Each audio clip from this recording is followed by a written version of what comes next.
Hey, everyone. This is Let Me See Your Transcript, your very favorite history teacher. How are you all doing today, this evening? Are you ready to get started? Come on in the room. Oh, my thing is doing this again, y'all. Y'all need it. I need all the people to pray. Pray for me. Y'all pray. Okay. Y'all please pray. This microphone is not, camera's not doing what I wanted to do.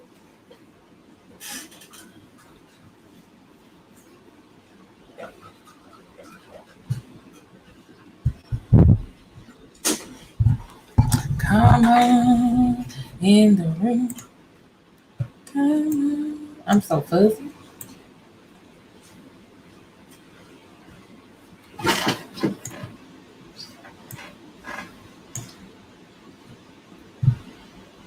Come in the room.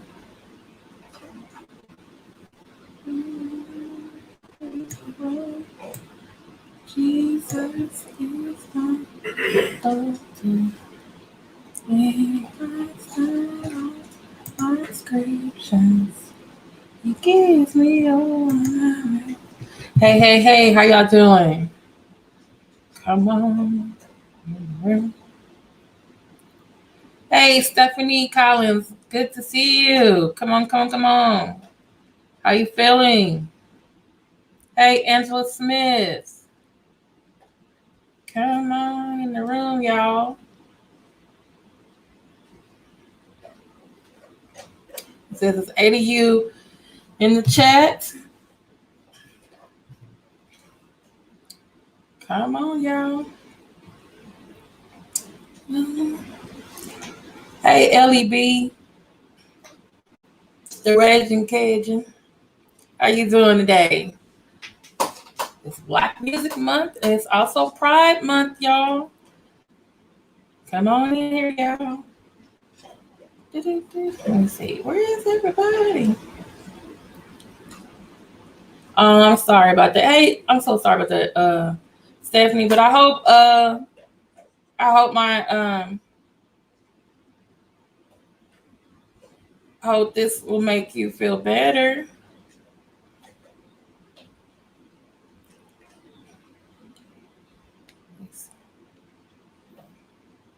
Pride Month. I was actually, hey, King Royal, so glad you went. Hey, Joan Rudis, Leonard Taylor. I was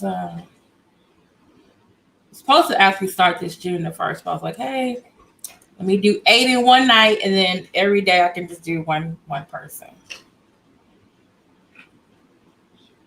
So I want us to celebrate some artists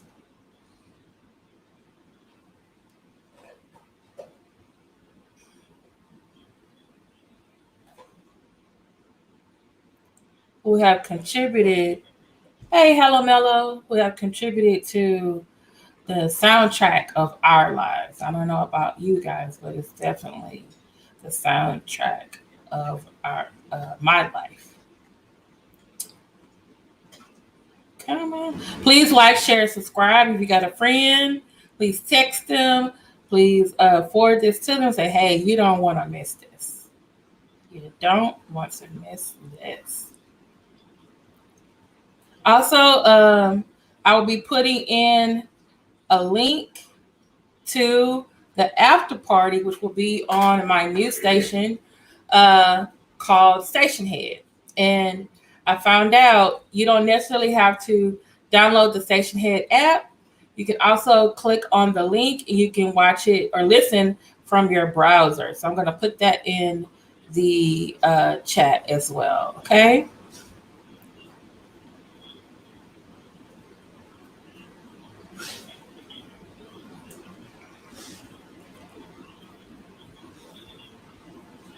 My dog is next to me, boy. You know, I go on now. You trying to be on the tube? The YouTube? Okay, that's great. Hey.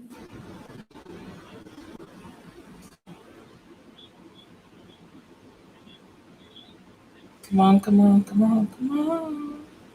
Mm, go.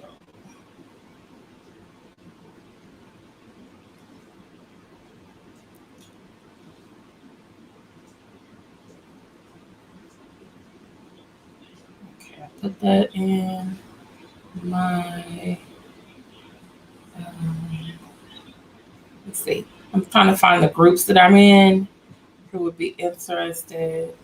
So this early I was rushing. Yeah, I shouldn't have been.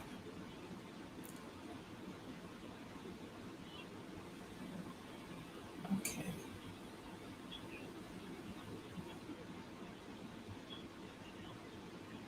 And let me all right. So tonight we're gonna start off with the one, the only, the architect of rock and roll, who started it all. And without him, there would be no others on this list. We're talking about Mr. Richard Wayne Penniman. Okay? Richard Wayne Penniman. Little Richard. That's right, Stephanie. That's right. Little Richard. Okay, let me see. Um,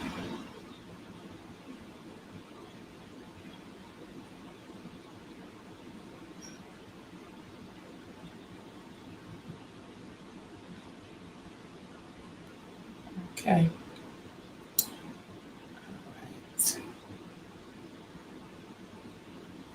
Okay. If I'm about to put in the chat. Okay. If I'm about to put in the chat the link. Hey, Black Anonymous. Um, a link to the after party. Because over there on Stationhead, actually I'm actually able to play music without being censored. Okay. We lucked out last night. We can't do that again tonight. Okay. All right. So make sure, matter of fact, let me go ahead and pin the tweet, pin the comment so everyone will see it. But mine still, if you can still,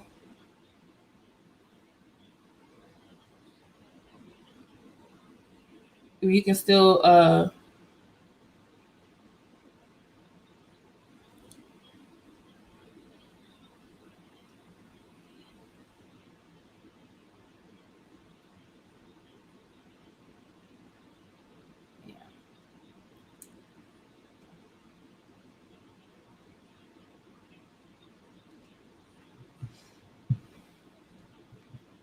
hey, Christine, I'm glad you enjoyed last night.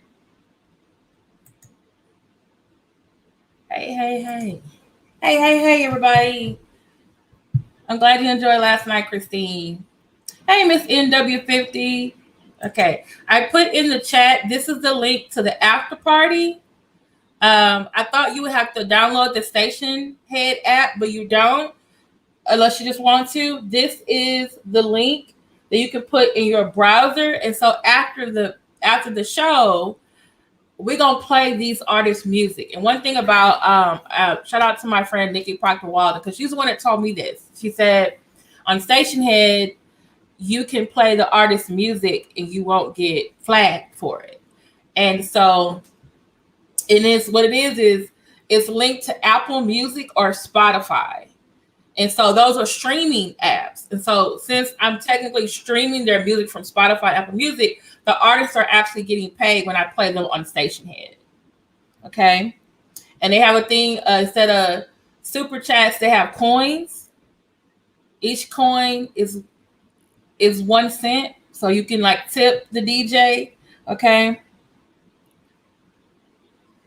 Yeah, that was his catchphrase. He was the architect of rock and roll. Yeah. And if you were here last night and you can't see the Prince party, just email me and I will send you the Google Drive link. If you are a member of this channel, though, I put that on the members only post, and I also put it in my Buy Me a Coffee. If you're a member of my Buy Me a Coffee or my member of the channel, I gave you a link to the after party from last night. Okay. All right. So we are going to start with, like I said, the architect of rock and roll. Okay. And his name was born Richard Wayne Penniman, born December 5th, 1932, died last year, unfortunately, May 9th, 2020. He also styled himself the innovator, the originator, and the architect of rock and roll. And so for a lot of the early 50s and 60s, a lot of Black artists were crossing over and being heard by white teenagers. And so a lot of the things that were in blues, what we call rhythm and blues or soul music, was now being bought by, like I said, these white teenagers who are, I guess say baby boomers. And then the record company started saying, oh, okay, they like their music. And then they started having, in the case of Little Richard, white artists played their music, but there were also white and Black record companies who marketed Black artists to other Black population, but also to other white people who wanted to hear it, And so actually when white artists would do covers when white artists did cover songs of Black blues or Black soul music, it was sometimes at a different pitch. Sometimes it was faster, more upbeat. And so that became rock and roll.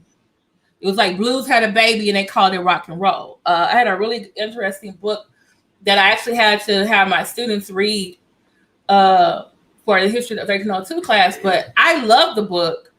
And it was about basically how rock and roll changed America and how the white artists who liked, the Black songs, they started performing them and it became rock and roll. But then when the Black artists did, it was solo R&B. You did have people like Little Richard. You had Jimi Hendrix. You had Chuck Berry, who were able to cross over and influence the rock and roll genre. And they had Black and white audiences. And sometimes that proved problematic. Hey, thank you so much, Desert Woman. Hey, Danny Brown. Hey, Renee A. Yes, that is correct. MJ, remember MJ when he bought, I think, the Beatles catalog. Little Richard, he bought Little Richard's catalog too, and then he gave Little Richard's catalog back. Yeah, they used to call it, when Black artists, it was called race music.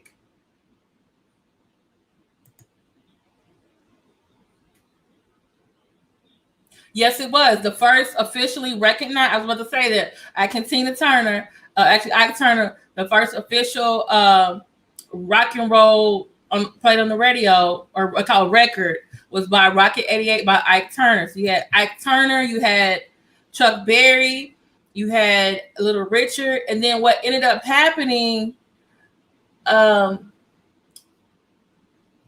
Boone, who was a white, I guess a middle class looking artist, and the book that I read called Rock and Roll Changed America, it basically said, Pat Boone and Elvis Presley. And by the way, Elvis Presley, there's some stuff that he said when he was drunk, drunk wine, several times. He was born in Tennessee, very much heavily influenced by gospel music and blues music. And that's a lot of his background singers, like Sissy Houston. Whitney Houston's mother was one of his background singers. Little Richard gave. When was this? Hey, HM, when was this? Please hit the like button. There's 14 of you in the chat.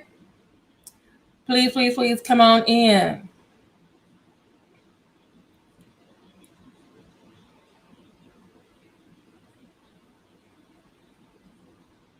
Yeah, I'm like, when did they do that? Okay. And so,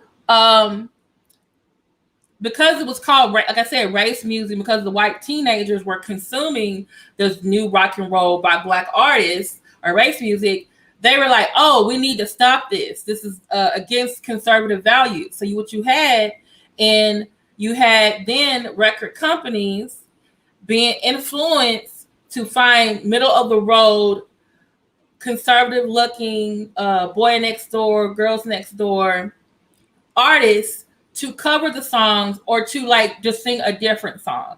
So that's where you get Pat Boone, who was covering a lot of Little Richard's song and like Tutti Frutti. And so if you ever saw the Little Richard story where Leon, the actor, played him, and I think sometimes VH1 will put it on, or maybe BET. Check your streaming websites. And the manager at the time told him, like, look, they're gonna want your sound, they're gonna want you, but you need to speed up you singing this song so that Pat Boone is not gonna be able to cover it. Oh, they told it in the movie Rocket Man, Elton John by. Oh, I gotta watch that. Yeah, exactly. They felt like, oh, we don't want them to, because once you heard Little Richard or Ike Turner or Chuck Berry, and then some of them were sneaking off to the black section of town where they played the music, and then their parents were like seeing them moving and dancing and everything. They're like, what are you doing? What are you doing? And so they were trying to find other people to sing, and everything. Yes. Also Cadillac Records. The Little Richard story, Dream Girl showed it. The Cadillac Records did too. The struggle with black artists getting played. And I think if you look at the Black Cadillac Records, it was like two of the artists were the only ones that were like really were good with money. I think it was Howlin' Wolf, a blues singer, and Chuck Berry. So everybody else was, and then even if you look at Motown, sometimes they say Motown, Berry Gordy was not giving the artists or the musicians or the singers, they're just, doing music rights. Remember, the Jacksons could not take Jackson 5 with them when they left, even though they came to Motown with that name. So it was like black artists were, sometimes doing what the white artists were doing to black artists too. If you look at One Night in Miami, you will see Sam Cooke talk about why he said, I don't want a piece of the pie, like American Pie. He said, I want the damn recipe. And so he created his own company with his own artists. They owned their music. They were getting their royalties. And one of his first people to do that was Bobby Womack. And Bobby Womack wrote a song and the Rolling Stones covered it. So about 6 months later, Bobby Womack gets a very big check because the Rolling Stones was crisscrossing the country singing his song. And at first, Bobby Womack was very, very upset because like, man, because Bobby Womack sung the song, and it got so much high on the R&B charts. But when the artist did it, when the white artist did it, it was now on the rock and roll charts. But Sam Cooke was saying, well, that's nice, it's on the rock and roll charts. But guess what? When Bobby got that check in 6 months, he was like, well, what other kind of songs do they want to sing? I got some more. So that's why Honor Your Publishing was so instrumental. Yeah, if you look at hey Tristan, if you look at like Pat, like Google Pat Boone Tutti Frutti and just listen, you're like. And there's also a movie called, it's based on the play Ma Rainey's Black Bottom, which is and it deals with that same thing. This white company wants this black artist to make this record. It's great. Then they're also having white artists cover the song at a different tempo. And then a black songwriter has songs, and they're like, oh, we don't think they'll do good. We'll take it off for you for about, I forget how many dollars they said they were going to give his songs. Knowing good and damn well that they were going to get a white artist to sing them songs and make a whole lot of money. Hey, Warrior 1975. Yeah. See, and this is the thing. Mary Wilson, Diana Ross, by the way, her name was not Diana, it was Diane. And Florence Ballard, they were friends, and they formed a group.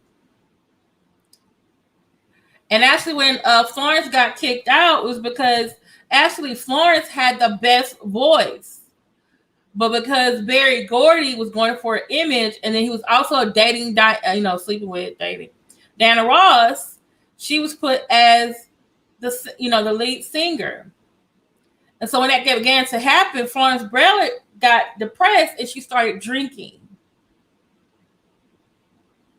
And ultimately, I thought she died before she got kicked out of the Supremes, but that ultimately led to her death, and they replaced her with this lady named Cindy, who used to be with Patti LaBelle and the Bluebells.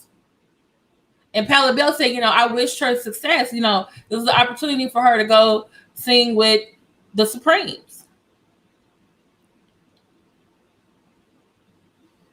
Yeah, because what Berry Gordy was going for, he saw what the white record companies were doing. So he was trying to figure out, okay, what can we do to make these white artists cross over? And so what he did was he went and got jazz musicians in the studio to do the music. He got someone like Smokey Robinson and others. He also got people who were dancers, choreographers to help them with the movements. He had them take etiquette classes. He had them style their hair, their suits, their gowns in a certain way, because he wanted to put forth this whole black middle class image. But that also appealed to white America, because this is the thing, the teenagers loved black music. They were just like, it was their parents that were the so-called problem. Yes, the funk. If y'all gotta watch, I don't know if it's on YouTube, but I know there's some clips. Y'all gotta watch the Funk Brothers. Most of the songs you have heard from Motown, they played them, and most of them were jazz artists. And then there was at one point when Motown moved from Detroit, Michigan to LA, it kind of broke up the Funk Brothers. It was like, because like he's moving the whole company, and how is that going to affect these men who've been in Detroit most of their lives? Can they move over there? Can they move? So it was very, very hard.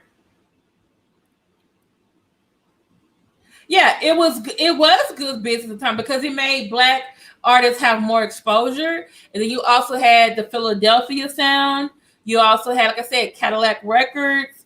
That's true, but then that sometimes also he was about that money, but sometimes he also did not give what was due to his artists, and eventually some of them left.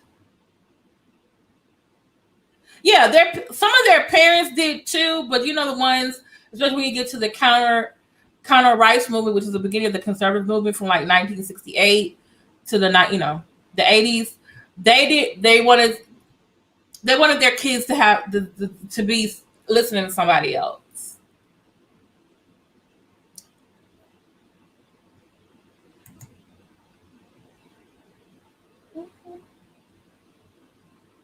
Mm-hmm. Yep. Diddy is what's the man in Dreamgirls? He's yeah. Mm-hmm.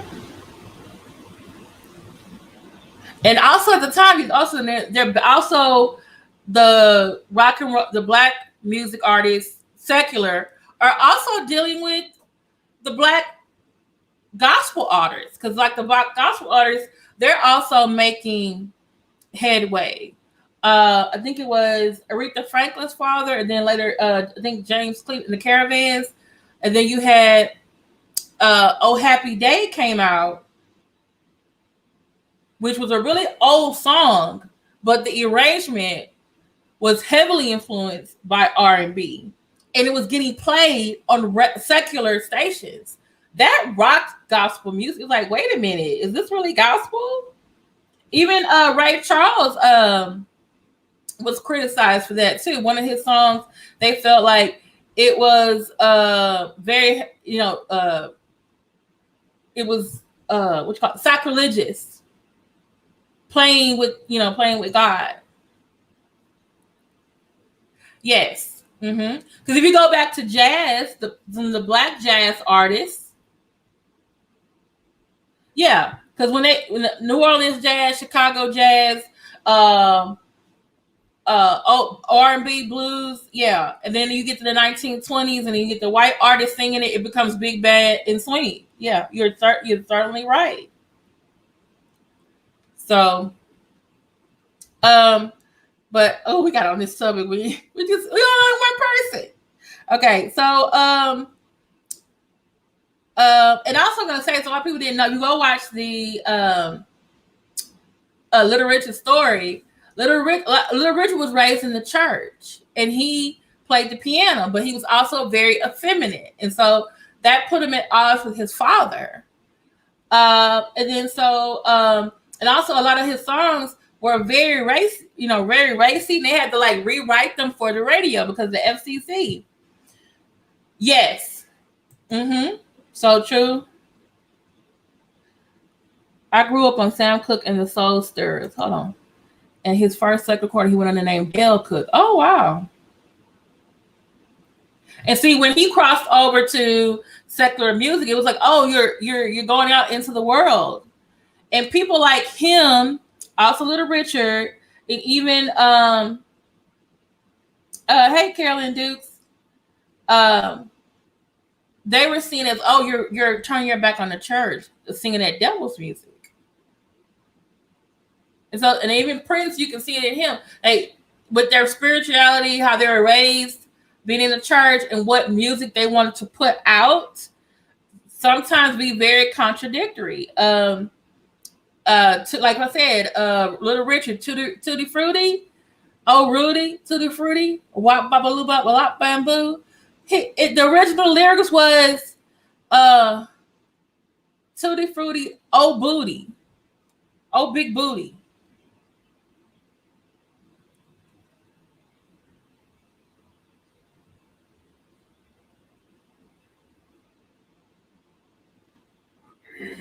Okay.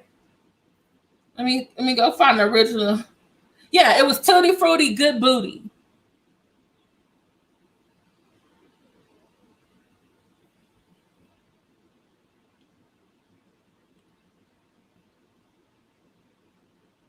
That's true. A lot of great artists have come from the church. Because if you think about it, if you go back even further, if you look at the slave songs, Some of them were gospel, fruits of gospel. Also, the Slade song were the fruits of the blues. Also, some of them were work songs. Okay? And those who left the church, a lot of them became really good. Rita Franklin, Whitney Houston, Cissy Houston, Brandy. And I know this sounds really weird, but these new artists now from the last few years, I need to return to some new artists that have been through a church choir, because I just can't. I'm just like, where y'all get these people? They sing. I need somebody that can sing.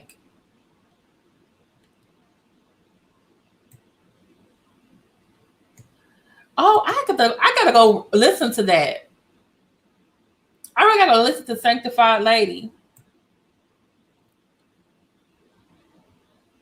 Yeah.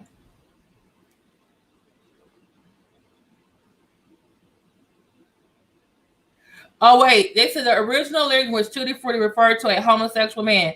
Tutti Frutti, good booty. If it don't fit, don't force it. You can grease it, make it easy. Tutti Frutti, R. Rudy. Then it was replaced with Tutti Frutti, R. Rudy. Tutti Frutti, R. Rudy. R. Rudy was a slang for all right.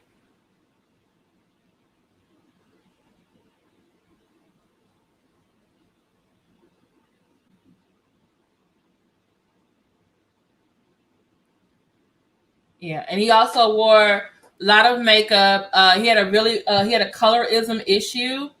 I don't know if you guys saw him the last. Please get to church, because the only ones I hear, yeah, what did Christy Park say?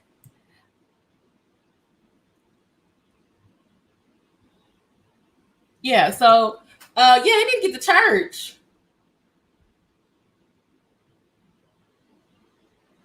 I mean, I see why what's her name? That Maddie Moss Clark threw shoes at people in choir. Them people was trying to sing. And now you see this mess out here, you're like, Yes, country music is very much influenced. If you look at country, bluegrass, a lot of that, especially like people in the rural areas, you can understand. A lot of people don't understand. Black and white, I mean, there was segregation, but there are places where black and white people didn't live that far from each other. And the kids played. Yeah, white people go down to the black Jew joints. Okay. You know? So, yeah, a lot of the original, Charlie Pride was out there for a long time by himself. Now you got Darius Rucker. There's some other black artists, Trini Triggs. It's another lady I saw the other day. She had a really cute song. Maybe that's what I need to do. Find me a black artist, black country artist. Yeah, and then even Beyonce did that song called "Daddy's Girl." I loved it. And then people were like, didn't like her being at the Country Music Awards. I'm just like, she wrote a country song. Look what happened to Lil Nas X. He wrote, I'm sorry, I don't know what, to me, I feel like a twang, some type of guitar, banjo sound, some type of melody going on in your life. And to me, Take My Horse to the Old Town Road was country. It was like a country trap song to me. And I was dying for it. And then the country billboards, they were like, oh no, that's not country. It's really rap. So guess what? Somebody in the country music field did and became an ally. They did a remix. Okay. Y'all know about what's her name? I can't think of his name. I can't think of her name either. But his daughter she be doing too much sometimes. And he remixed the song of Lil Nas X. And guess what happened? The song went to #1 on the country charts. And I think the pop charts too. And I think maybe the hip hop charts too. Who are these wop baba that hits the down button? Haters gonna hate.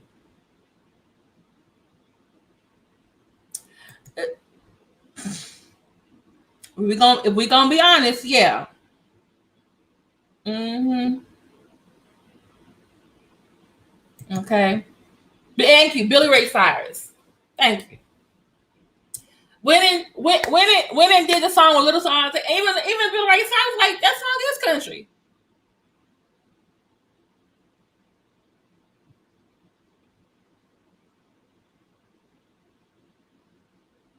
Oh wow.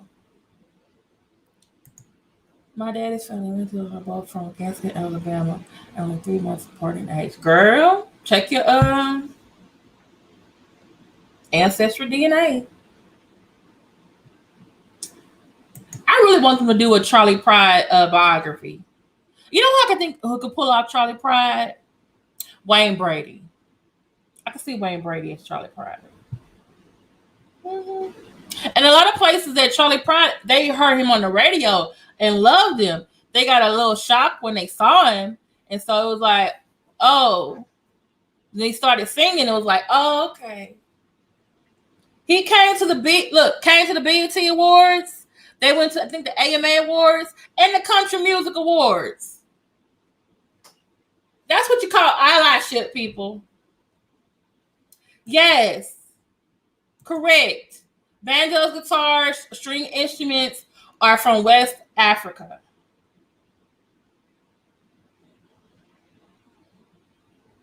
Okay. So, but I was gonna say about Little Richard, what was really, I guess because he, like I said, was raised in the church, very, and then he began to and he was, like I said, flamboyant, the big pompadour poof hairstyles, the makeup that was actually several shades lighter than him. Pancake number 13 was what he wore. And even later on in his life, it was kind of surprising when he was speaking out against homosexuality, and you didn't see him with his big poof on hair still. You didn't see him with no makeup, and you were like, "Oh, damn, is he sick?" Yes, but that was also how he looked in real life. That wasn't his hair. Well, it probably was his hair back then, but I'm just saying over the years, he was wearing a wig. Jamie Foxx could too. For the voice, yes, but I was thinking about who could pull out voice and what he looked like. And Charlie Pride also, he died in around Dallas. I think he had a ranch or something there, I think. Yeah. So, but after a while, it's like he had a conversion and he decided to step away from the music arena and actually went to study at I think it was it the Seventh-day Adventist church? And that's where actually he's buried at. He's buried at the place where he went to study when he converted. What was...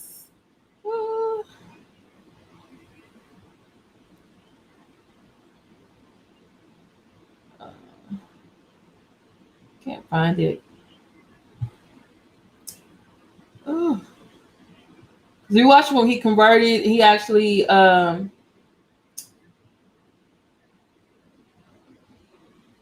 should say not converted, but he got saved again, and he went off to study, became a minister. Stopped wearing the makeup. Stopped and had a little short fro for a while. Got married 1959 and 1963. He was married to a lady named Ernestine Holmes. I believe they also adopted some children. That's true. Mm-hmm. Yeah. But he just felt like, even though he was saved, he was speaking, and when he got married, he was speaking out against homosexuality and everything like that. And then after a few years, he, I guess you say, the real him, living in his truth, was like, hey, and he went back to singing secular music. Him and Ernestine divorced. Yes, he's always struggled with his homosexuality. He went back and forth. Another person who dealt with that also was Billy Preston, but unfortunately he's controversial because like he was raised in the church, really great on the piano and the organ. But he got arrested for soliciting, was it soliciting a minor or alleged rape? He went to like a certain part of town and picked up a teenager and tried to have sex with him. And it was 16 or 17 years old. And he got arrested, but somehow the white musicians were able to get him a gig crisscrossing the country and the world. Because they were very much, he was a British white artist, and they were very much influenced by his music. So it's like, but also Billy Preston, because he was, battling his sexuality, was a drug addict. And so I wonder if him going to a certain part of town to pick up somebody, was he in his right state of mind that you couldn't tell that was not an adult? And the place he went to was a place that was frequented. I don't know about people, but this is where, unfortunately, this is where, immigration and things like that goes in. This is where people picked up people to go work for them, like at Home Depot, illegal immigrants. So this young man, he's in a very vulnerable state. He goes, picks him up, and then tries to have sex with the guy. I don't know. Could be a setup. I mean, it's like, and he ends up going to jail. And it's like, okay, is he doing that? Was he always? And then I heard another content creator try to say, "Thank you so much, Miss MW50. Thank you, Miss MW50, for your support and for being a member." Yeah, day laborers. And so, and I'm wondering is one of the other content creators said he had been messing with children before, but I can't find any other evidence of that. I only find this one incident, and so. And see, I want to say this too. I want to say, I'm going to go back and look, but James Cleveland, a lot of the good gospel artists now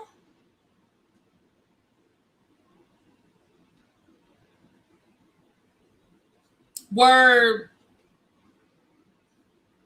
when they were supposed to be getting their lessons on the organ or the piano,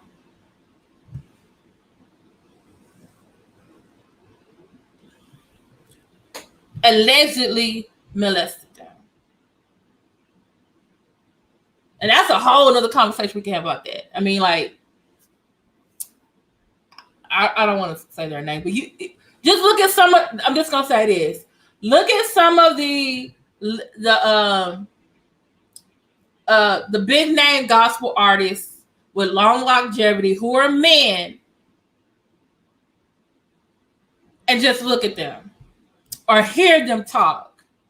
And you're like, mm-hmm.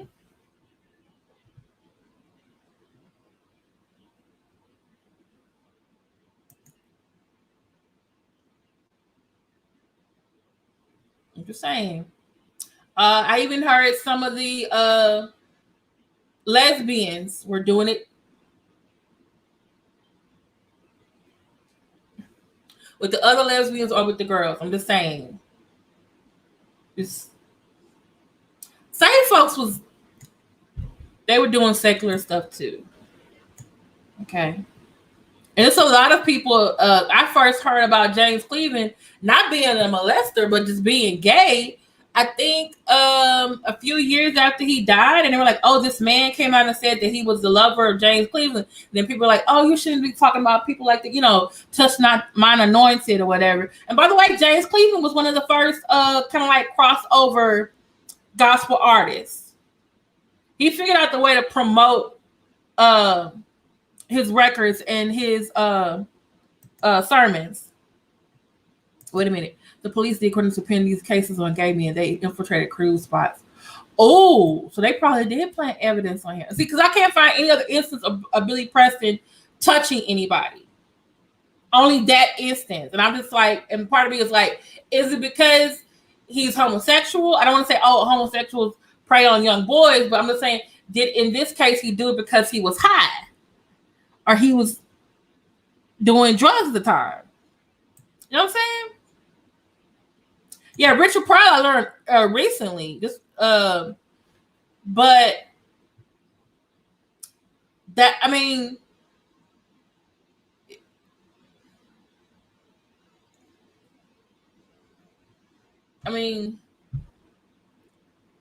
heck, I heard Marlon Brando.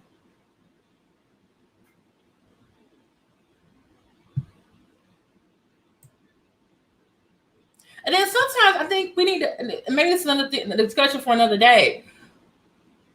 Is one or two times make you gay or part of the LGBTQIA? Or is it that you've done it, multiple back and forth your whole life? So,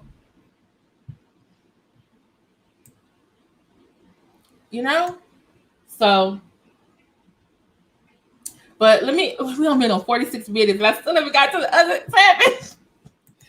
Oh, goodness, Lord. Okay. All right. So the next one I wanted to talk about was Miss Billie Holiday, Lady Day, as she was called.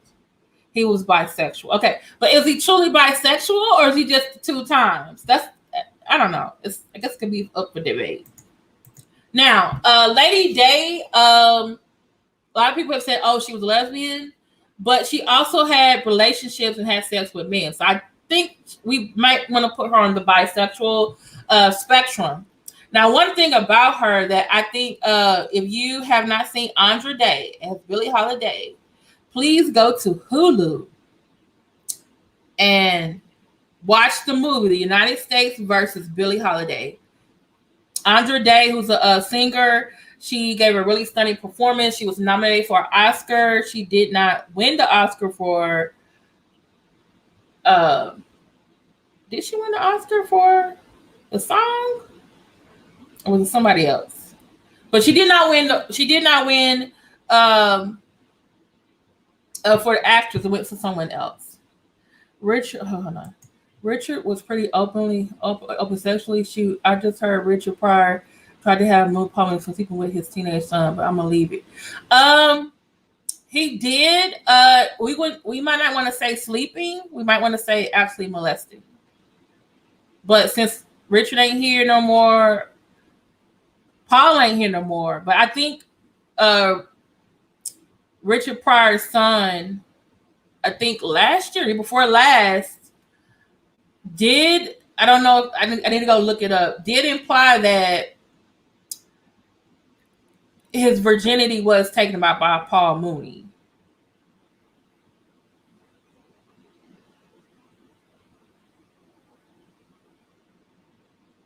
Huh? Hey, Anti-Afro Svengali, what you talking about? Okay. All right. Okay.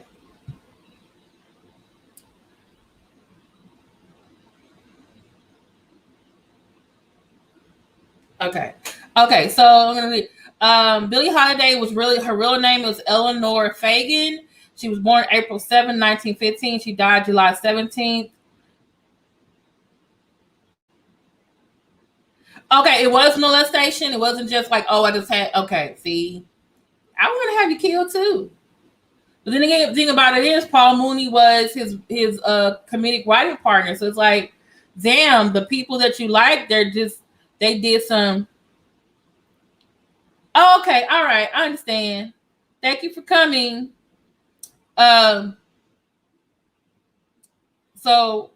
what was I? Okay, so no, first was an American jazz and swing music singer, nicknamed Lady Day by her friend and music partner Lester Young. Okay. She was known for her vocal delivery and improvisational skills. Okay.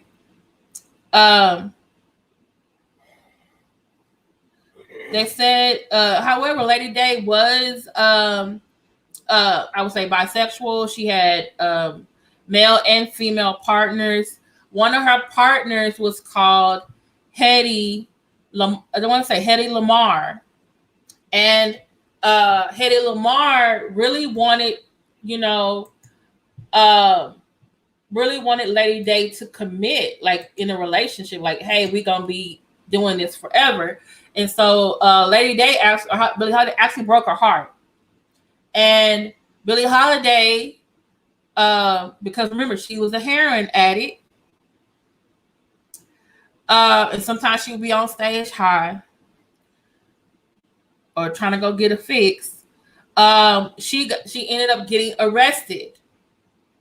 And so Hedy LeMarr, who also, like I said, was bisexual, dated another potentially bisexual person, J. Edgar Hoover, who was the director of the CIA. The director of the FBI. And so at first they just said, oh, Hedy LeMarr was a fan of Billie Holiday. No, that was her former lover. And she didn't want to see her in jail, so she called up her other boo thing, who was the head of the FBI, to get her out. Yeah. I want to say it's Hedy LeMarr. Yeah.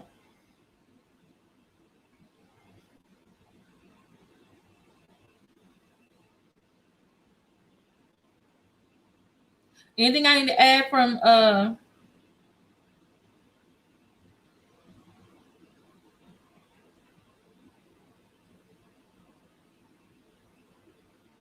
that I missed from her? Oh, one of her most famous songs was called Strange Fruit, which was actually a poem about lynching down south. It became very, very popular.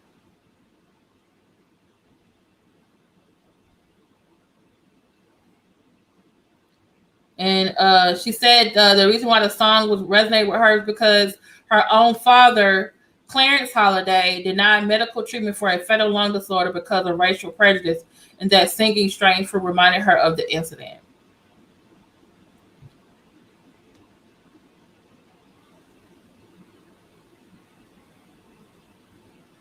It was like one of her biggest. Yes, he did, but he would be shown on the arm. He would be shown with Hedy LeMarr on his arm. And when they would ask her, they were like, is J. Edgar Hoover gay? And she was like, well, when I was with him, he wasn't.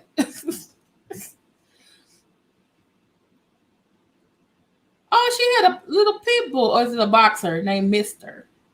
Cute. Also, in addition to watching United States versus Billie Holiday, on Hulu, you also can watch Lady Sings the Blues with Diana Ross. Diana Ross did a really great job, especially showcasing her addiction. But it didn't show her in relationships with women.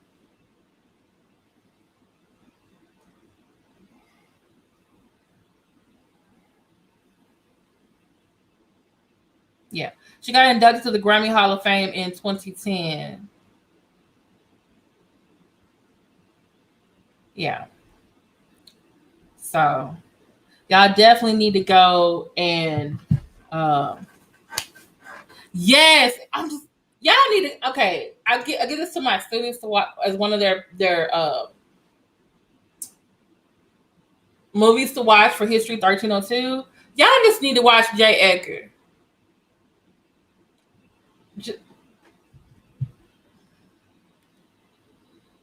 Yeah, sad but good. Yes.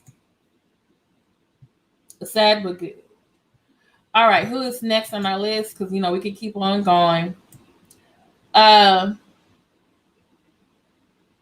this one, you make me feel my heart is red.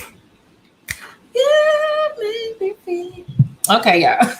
I'm sorry. I don't get flagged for that because that's my actual voice.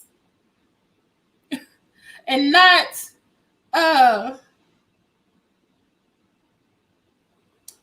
okay, he was born Sylvester James Jr., born in 1947. A lot of boomers.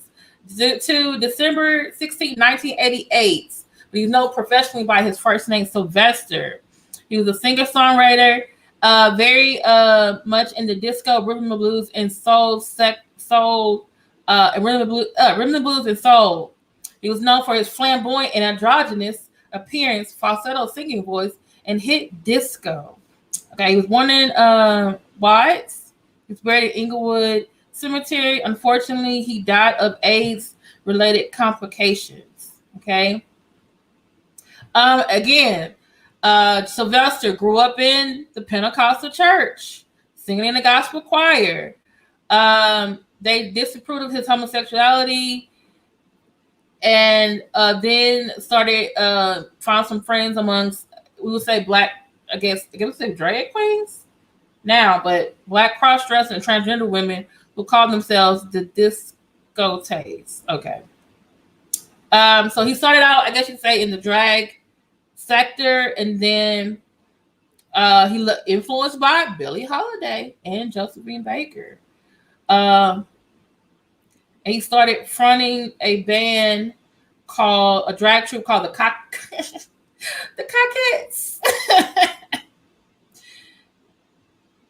And they did release 2 albums, but they were not successful. And then he went on to sign a recording contract and got some background singers who you know of. Martha Wash, Isadora Rhodes, and Jeannie Tracy. But Martha Wash, and I want to say Martha Wash and Isadora Rhodes would go on to sing It's Rainy Man, and they were known as the Weather Girls. Okay. His first song was called You Make Me Feel Mighty Real, which a lot of people, like, again, felt very gospel-y. Oh my God, beautiful. You talking about beautiful. Yes, and this, thank you for bringing that up. Hey, TA, I'm so glad you're here.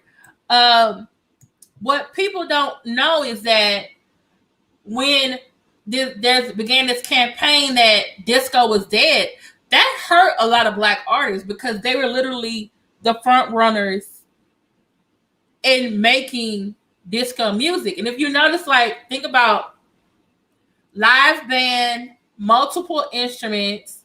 Remember the Funk Brothers in Motown. But now in the late 60s, 70s, early 80s, you have groups that are whole bands, and they're adding funk, bass guitars, and producing what we like to know as funk music or disco music. And then when there was this, like, oh, we hate disco, no one wanted to hear disco, it was hurting their record sales. But then, don't forget, but everybody wasn't doing it in the black community, though. I'm saying.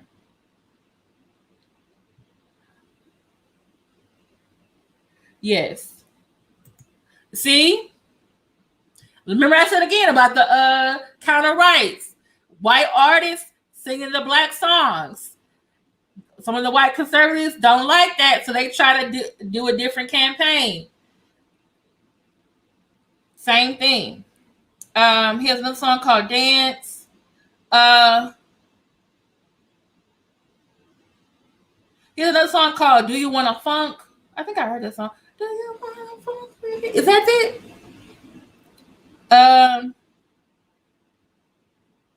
He was actually an activist who campaigned against the spread of HIV/AIDS.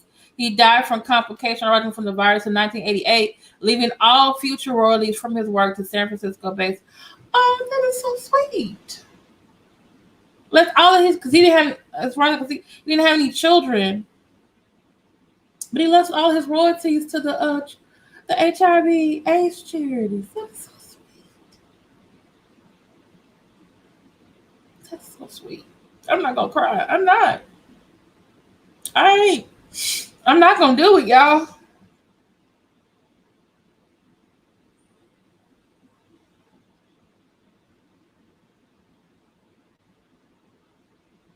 Okay. And they said that, I guess you could say Sylvester was the first openly gay black artist. But unfortunately, he tended into relation with men who were white, self-doubting, and effeminate.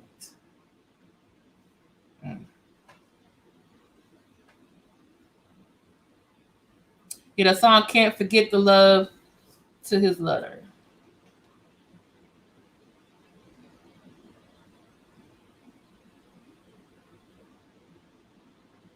He had a lot of partners, unfortunately.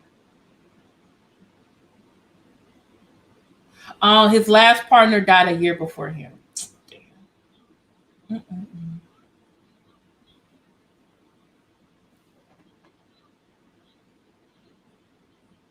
Oh, guess what? Raised in the Pentecostal church. Then later in his life joined the Love Center Church in East Oakland, a ministry founded by preacher and former gospel singer Walter Hawkins in the 1970s. So, and y'all know about Walter Hawkins now, don't you? We got to go over that. Or should I leave that to number 9 or number 10? He was introduced to the church by Jeannie Tracy in the 1980s and would soon become a regular churchgoer, enjoying the place's welcoming attitude towards societal outcasts. Sylvester requested that his funeral be undertaken by the ministry at the Love Center. See?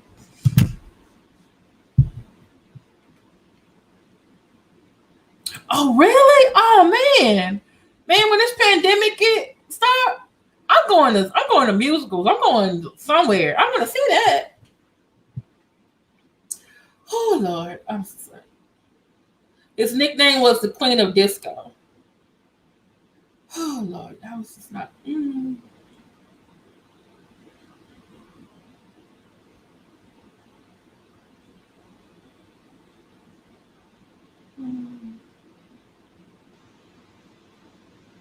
He was inducted to the Dance Hall of Fame along with Chic and Gloria Gaynor. Oh my goodness, his song was selected by 2019 by the Library of Congress for preservation in the National Recording Registry for being culturally, historically, or aesthetically significant. Oh my God. I think because he was gay and he was openly gay and he was very feminine, that I guess amongst that group that he was the Queen of Disco. Kind of like Little Richard calling himself the architect of rock and roll. It's just like, this is what I'm calling myself, and the rest of y'all we just gonna call you that too. I don't know. I'm just saying. Oh, maybe we could have one day, I'm just saying out loud, we could have a Donna Summer versus Sylvester night on Stationhead. I'm just saying. Just think about it, y'all. Think about it. I just did. Can the moderators please make sure you put in the link to the after party? The after party is going to be on Stationhead. You don't have to download the app unless you don't want to. There'll be a link you can click on and you'll be able to listen.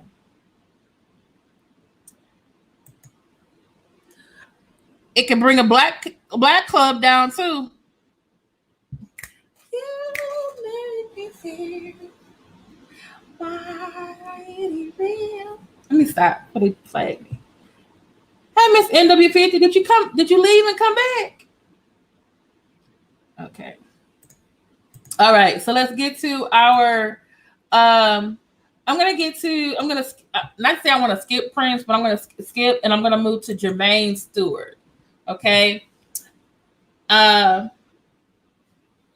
Stewart, unfortunately, he also died from AIDS related complications. But his song, and he came after Sylvester, okay? And his real name is William Jermaine Stewart. He was born in September 7, 1957. He died March 17, 1997. So he was basically several months shy of 40 years old. He died when he was 39. He was an American R&B singer, best known for his 1986 hit single, We Don't Have to Take Our Clothes Off, which peaked at number 5 on the Billboard Hot 100 and a top 10 in Canada, Republic of Ireland, and the United States. Okay. He was born in Columbus, Ohio. He was first a dancer on Soul Train, where he befriended two other Soul Train dancers, Jody Watley and Jeffrey Daniel, and they're going to go on to Shalimar. They, after the three of them relocated to Los Angeles, they auditioned to become the members of the group Shalimar, which was put together by Don Cornelius and Dick Griffey, but Stewart lost the role to a man named Gary Mumford for lead vocalist. However, Stewart toured with the new group as a dancer for several years. Then he met a guy, Mikey Craig of Culture Club, the one that's with the Boy George group he was in. And they put a demo together, and it was called, and then he sung background vocals for Culture Club on Miss Me Blind. So he got so basically another artist heard him, gave him a chance. He landed a recording contract with Arista Records, and I think that's the one where Whitney Houston signed with. And he had a moderate success with a song called The Word Is Out. And then it was We Don't Have to Take Our Clothes Off was like his biggest hit. He had another song called Jody, which was about his friend Jody Watley. It reached the top US, I gotta find that song, US R&B top 20. He was in a video, Never Say Never by Denise Williams.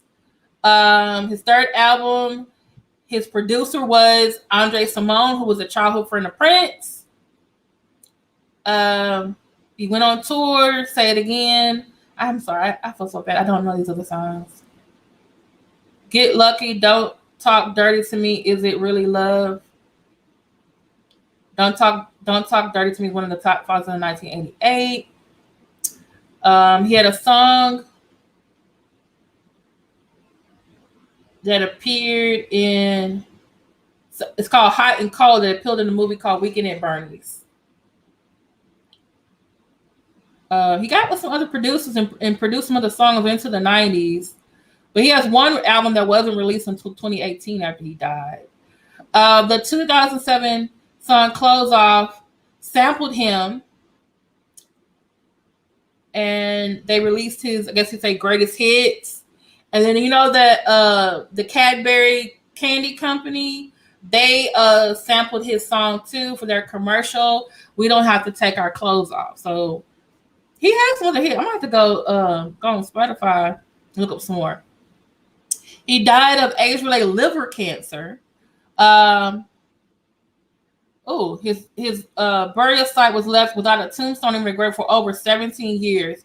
In 2014, his grave finally received a gravestone placed there by his mother.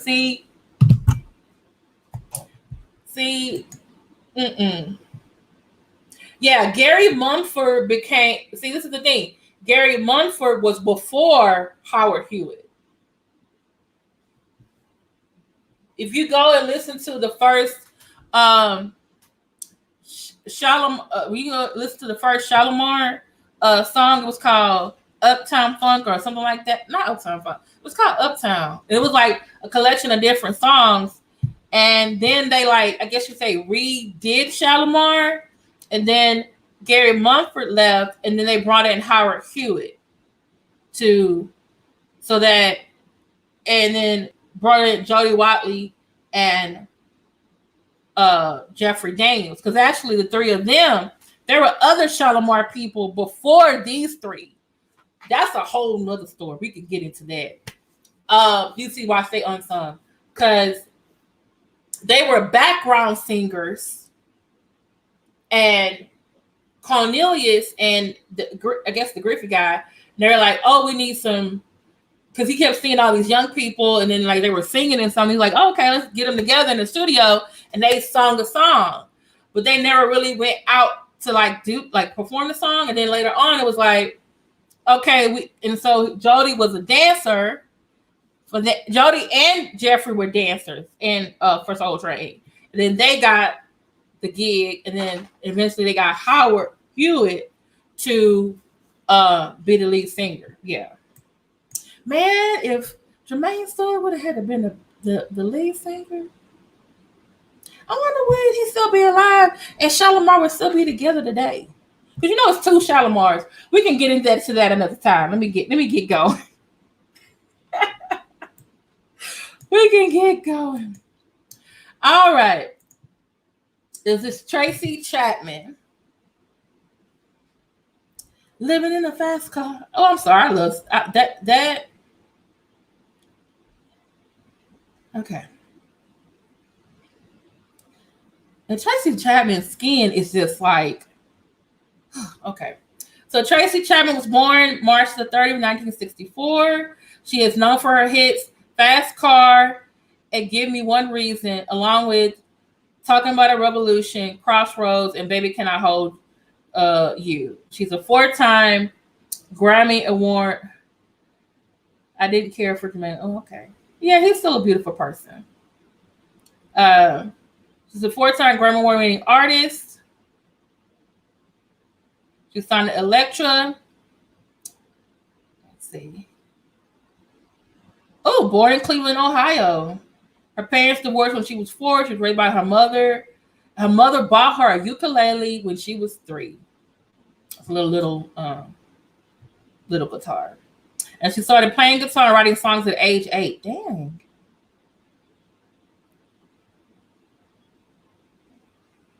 She said she used to watch Hee Haw, and that's what she got the idea to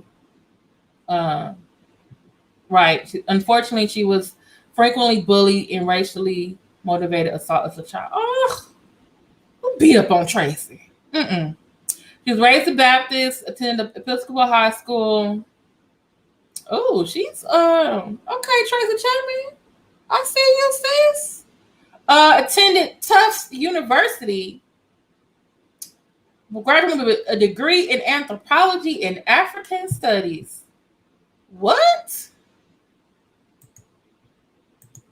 Did y'all hear me? She didn't major in music, but anthropology and African studies. Come on now. All right.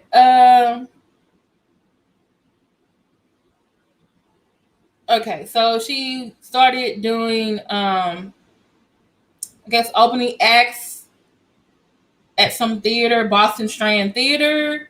One of her classmates' father ran a music publishing. This is why who you know. Music publishing. Not all of them, but it seemed like Little Richard was from was it Georgia or Alabama? That's where he's buried. Sylvester was from LA. From Sylvester and Sylvester was from Los Angeles. Okay, so her friends, her college friend's father owned a music, and then after she graduated, he helped her to get a contract with Electric Works. See, this is what about who you know. Her classmate's father helped her get a contract. Can you believe that? AKA, she released her song "Fast Car." She performed it at Nelson Mandela's 70th birthday tribute. It was ranked number 6 on the pop chart, 2016 on the 500 greatest songs. And the highest ranking song by a female artist at the time. Another song talking about a revolution, Baby Can I Hold You. The album sold well, and she won 3 Grammys, including an honor as Best New Artist. See, I'm telling you. And then she went on some human rights tours. See, about helping people, helping the world. Stephanie, you My mom had me in rollers too. Yes. She had a new album in 1989, not as successful. Then another one in 1992. She was playing to smaller audiences. 1995 included "Give Me One Reason." I like the song, which won the 1997 Grammy for Best Rock Song. The 4-year hiatus, telling stories. She does a lot of touring in Europe and the United States. She's had 7, 8. Hold on. She's played at the Jazz in the Lincoln Center, New York. Conservatory Theater. I love her. I'm sorry. I want to know her skincare plan. I do. I want to know her skin because her skincare is okay. She released a greatest hits version in 2015, including a live version of "Stand By Me." Oh, she sued. Oh, I remember this. I think she said in 2018 she sued rapper Nicki Minaj over copyright infringement, alleging that Minaj had sampled her song "Baby Can I Hold You" without permission. Chapman's lawsuit requested an injunction to prevent Minaj releasing the song "Sorry" and said that she had repeatedly denied permission for "Baby Can I Hold You" to be sampled. Chapman has a policy of declining all such requests, according to the lawsuit. But the district judge ruled in favor of Minaj, stating that Minaj's experimentation with Chapman's songs constitutes fair use rather than copyright infringement. What?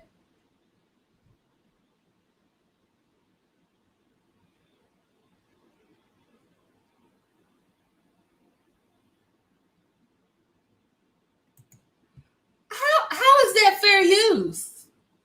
If you're sampling her song, she told you no, and the judge said what? Okay. In January 2021. Oh, this was last year. Okay. Yeah, they were in court last year. Damn, she run this for 2 years? Okay. The dispute was completely settled when Minaj paid Chapman $450,000 to avoid a pending trial over how the track had been leaked to radio host Funk Master Flex, who had played it on his radio show.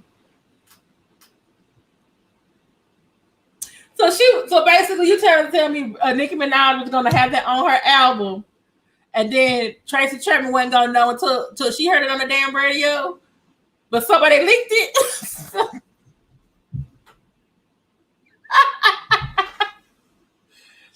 Yeah, Nicki paid her $450,000. I'm just trying to figure out. Someone leaked it. That's probably how Tracy Chapman found out about it. But I'm just saying, if they didn't have leaked it out, then she would have had heard it when the album was officially released.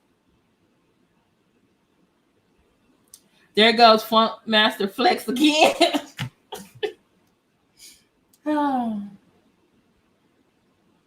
Okay, she's involved in a lot of charities, Amnesty International, AIDS Life Cycle event.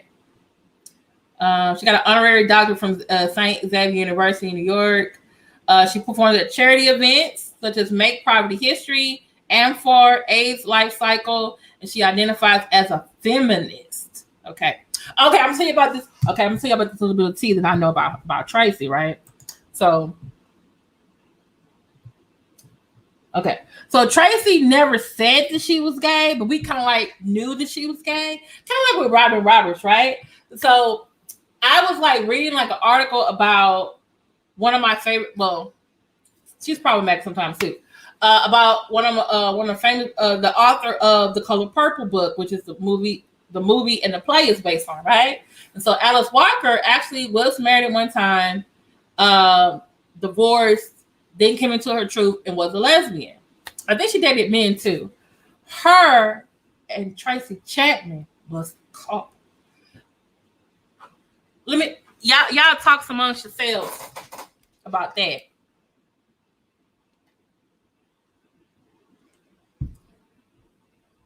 Tracy Chapman and Alice Walker was a couple. During the mid-1990s, Chapman maintains a strong separation between her personal and professional life. But I I read somewhere else that Tracy broke up with Alice because Alice is fucking controlling, but also Alice don't want to like.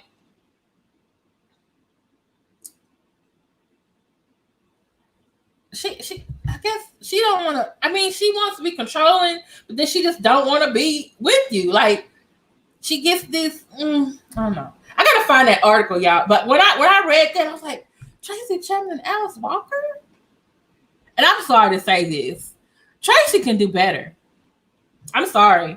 This is what I have about Alice Walker. Is a really good writer, but when I read about her personal life, and then I read about her daughter, who's named Margaret Walker, talk about her relationship with her mother, I'm just like, sis, you got some issues.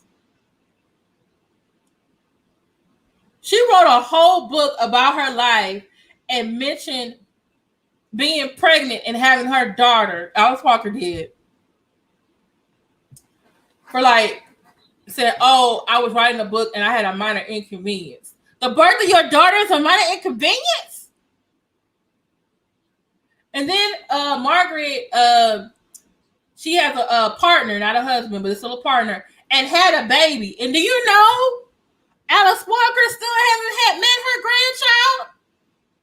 Then Margaret was going to have her own book, right? And she wants, about her life, including her relationship with her mother. Her mama wanted to do the forward. And she was like, no, Mom, this is my book. It's my truth. I want to put it out. And then when she had a baby, her mother complained. She kind of felt like her being with the man and having a child was like, I guess maybe not feminist enough. Yes, her daughter is still here.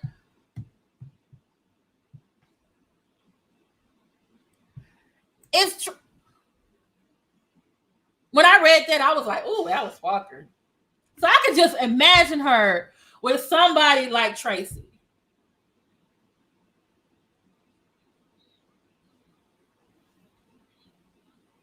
Yes, Alice was married to actually a white Jewish man. Mm-hmm. Say it again, Helen Mello. You out here being missed in real life. She's still healing from the scar. I mean, how does it say your mother tells other people that a minor convenience was you? Like, well, she probably knew it for herself. Was you getting pregnant while she's writing a book? And then you get a man, and then she get upset about you being with a man. Then you have a baby of your own, and then you tell me I'm wrong for having a baby, and you don't even know your own grandchild. What kind of mess is that? No, man. I'm gonna think. You know what? I need to put that book on the list. We're gonna get all the details about Margaret Walker. She's gonna tell me all the stuff about Alice. I'm sorry, Tracy Chapman could have done better. Exactly. That's Alice Walker. At one time, I remember in the 80s when she was about to be on Oprah, and she was dating another in a relationship with a white man, and they asked her, "Oh, are you going to get married again?" And she said, "Oh no, I don't think I'm something about marriage." And she said, "Oh, plus I like to be wooed." And I was just like, did she just tell us she just wants to check up? But that was with a man. But later on, she got, I guess, finally came out with a woman. I'm just like, sis, you out here being I hate when people I like, they just some assholes in real life, though. It just gets me. It just,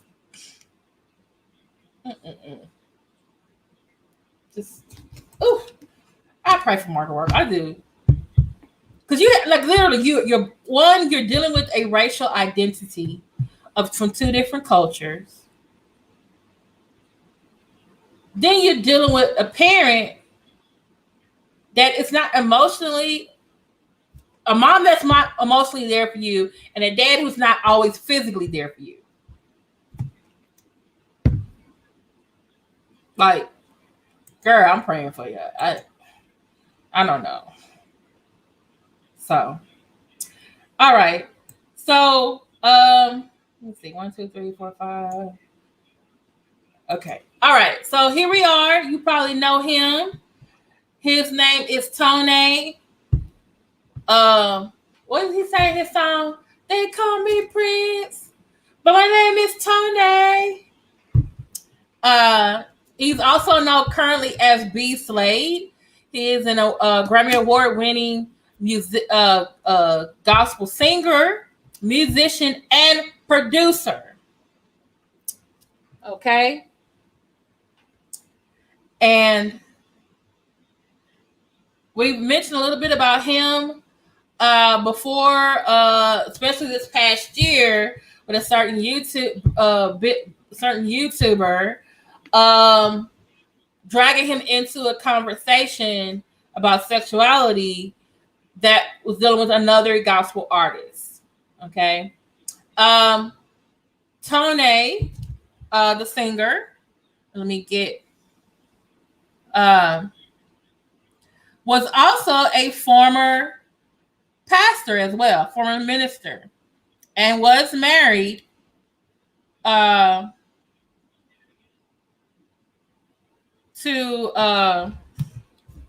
his birth name is Anthony Charles Williams II. He was born in 1975. Oh, he's only 2 years older than me. Okay. He was known by the stage name Tone, Tonex. Then starting in 2010, he started going by the moniker B. Slade. Okay. He has won 6 Stellar Awards, a GMA Award, and received 2 Grammy nominations. One for Best Contemporary Soul Gospel Album, Out the Box. And I'm going to tell you right now, Out the Box still is my favorite album from him. He had 2004 was Out the Box, and the 2009 single called Blend. Okay. He says primary influences: Stevie Wonder, Billie Joel, Prince, Michael Jackson, Walter Hawkins, David Bowie, and Janet Jackson. Okay, just so y'all know. All right. So it's Tone. Okay, so for those of you who don't know who Tone is, yes, I think he was done really, really wrong. Who played the Prince sample? Because he didn't play. What Prince sample? Okay. He was born in San Diego, in California. Oh, wasn't actually raised Kojic, was raised PAW, Pentecostal Assemblies of the World. His mother was a licensed minister. His mom was the assistant pastor. He's the youngest of 6 boys. His father played saxophone for James Brown and Jackie Wilson. He decided by 13 he wanted to be known by Tone. Oh, they hired him a manager at age 16.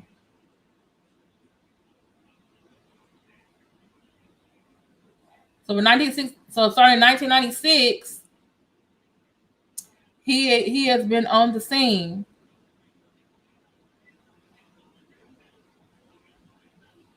Okay.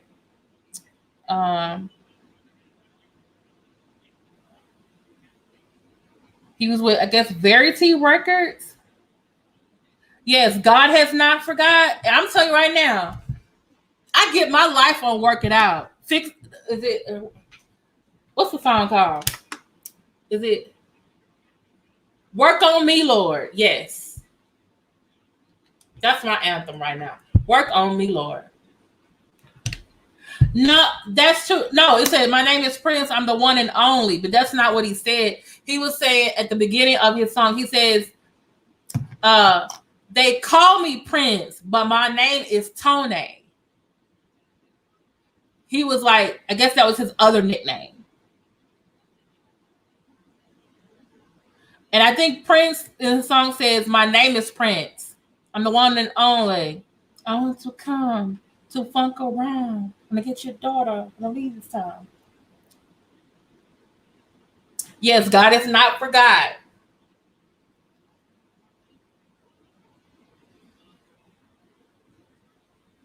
Oh, he was with a lot of record labels. They said that the executives wanted him to go into a secular direction, but he turned them down, kept to religious themes. He said there are a lot of people who do similar things to what I do in R&B, but I wanted to use gospel lyrics.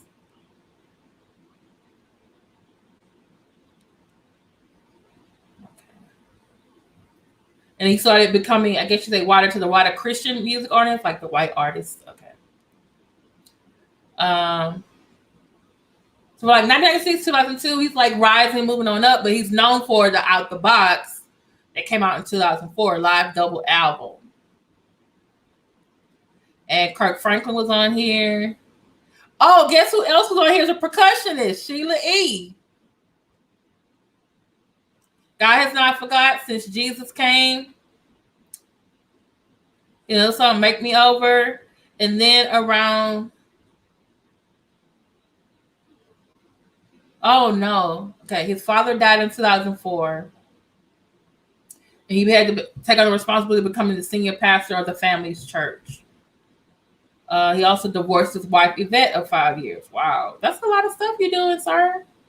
Then he sued his record company for breach of contract.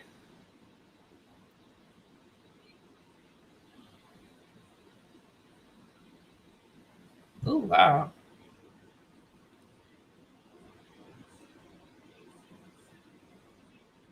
So his daddy died? Got a divorce?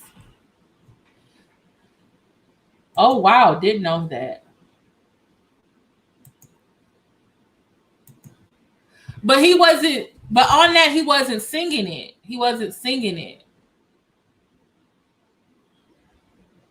I gotta go back and look. You might be right. He might have had to pay Prince that money, though. Seriously.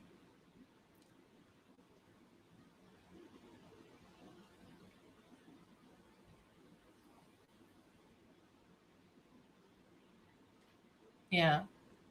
Oh. Okay. Okay, so 2009 is when he had on the Word Network, and he was on the Lexi Show. It was supposed to be a promotional tool, but the interview unexpectedly changed direction, leading to Williams candidly expressing his views on sexuality and revealing his own same-sex attraction. Though his sexual orientation had already been highly speculated within the African-American and gospel communities, the unapologetic tone of these revelations were condemned by conservative Christians, and booking and appearances were universally canceled, eventually leading to Williams to being excommunicated. The other lady said he was caught up by the show's line of questioning, but that he answered every question truthfully. 2009. Oh, Lord. His mama died in 2009. Williams was soon in his family's church. He was releasing music on Bandcamp. He comes back as B. Slade 2010 to 2013. And he started using digital media to release his new music than going through a company. Very Prince-esque about that. Mm-hmm. Yeah, how hypocritical.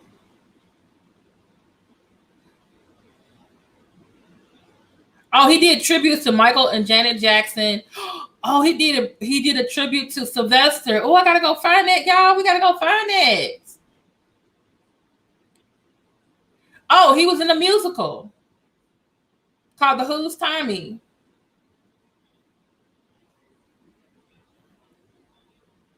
Then he started going on tour.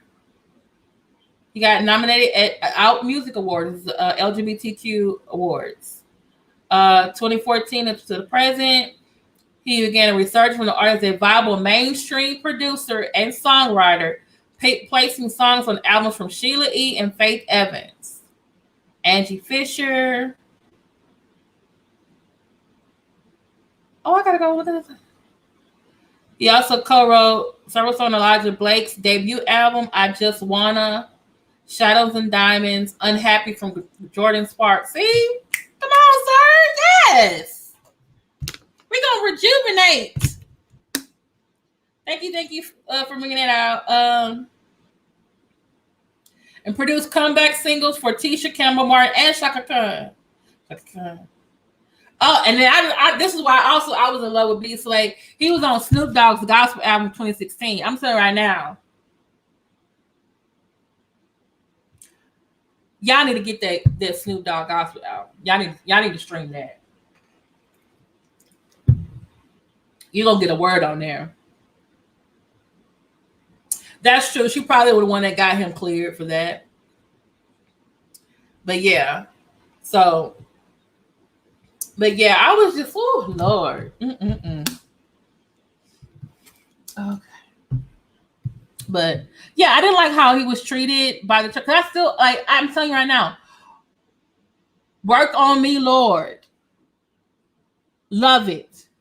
On the Snoop Dogg album, loved it. And also, he produced a song for Shirley Caesar, too. He had got her up to date a little bit. I forgot what song was that. I gotta find it, but yeah, and I didn't like how he was brought in and they were saying, like, oh, why didn't y'all why y'all also accepting of Daryl Walls, but y'all wouldn't like that of B. Slade. And B. Slade was like, why you bringing me into this Bishop Breadbasket? Y'all need to go check out Daryl Moore, one of his videos. He's addressing the fact that Bishop Breadbasket was going after Daryl Walls and saying shady stuff about B. Slade. And he just was being mean and salty because they're both out doing gospel music and they're really good at it. And his ass ain't. Just saying. Am I lying? No. Hey, Steven Titano. Hey, Larry Love. Yes. Yes. Yes. All right. We're going to come to Janelle Monae. Sorry, I couldn't find it. It cut off. Please hit the like and share button if you already have. And if you've already hit the like button, thank you so much. Thank you for, I think I got a couple of super chats earlier. Thank you so much. Thank you for the cash apps. Thank you for being with me. And I'm talking for most of the time for almost a little bit over an hour and a half. Now, what I'm about to say about Janelle Monae, which a lot of people were very surprised about. Janelle Monae Robinson was born December 1st, 1985 in Kansas City, Kansas. Her music career began when she did a debut album called The Audition. And then through Bad Boy Records, she released her first LP in 2000.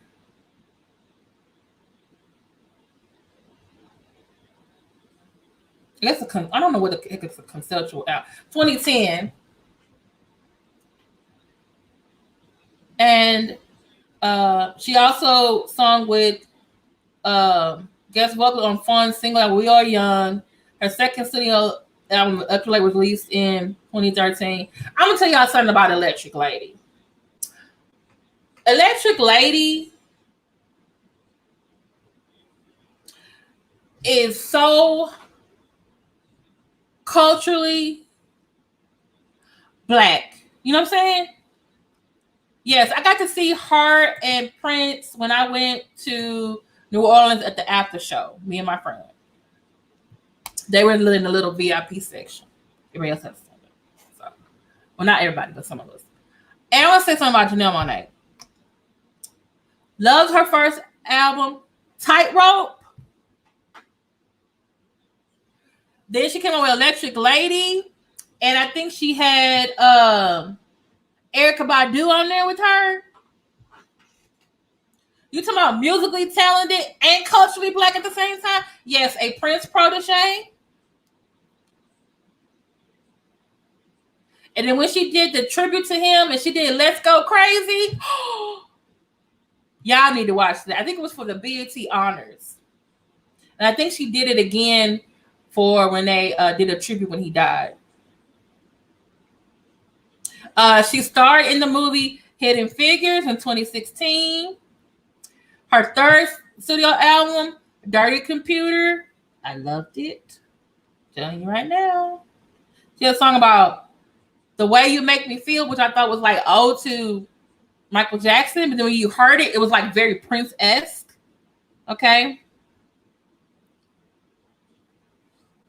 Okay, I'm gonna have to go. You gonna? Oh, girl, you gonna have to make me. Joan Rude, you gonna have to make me go back. Okay, this is cool. First got hip to Janelle when she used to run with Outkast Dungeon Family. Okay. Yes, she is. And I want to say she just had a film come out called Antebellum on Amazon. I'm going to have to check it out. That's one of my things. I want to check out a lot of movies I didn't get a chance to during the school year. Okay. But I'm just giving y'all a little bit of her. Her mother was a janitor and hotel maid. Her dad was a truck driver. Then her parents divorced, and mom let him marry a postal worker. Oh, she has a younger sister named Kimmy.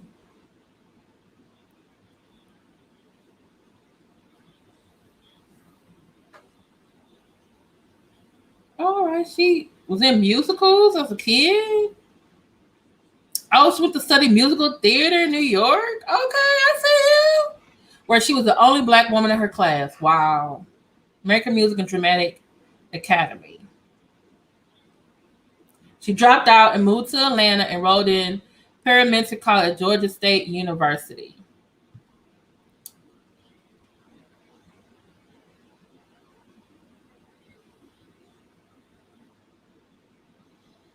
Oh, she said she worked at Office Depot, and she had released a demo, and she used the company's computer to answer a fan who heard her email, and it inspired her to write a song called "Letting Go," which got the attention of Big Boy from Outkast. Wow, I'm telling you, wow.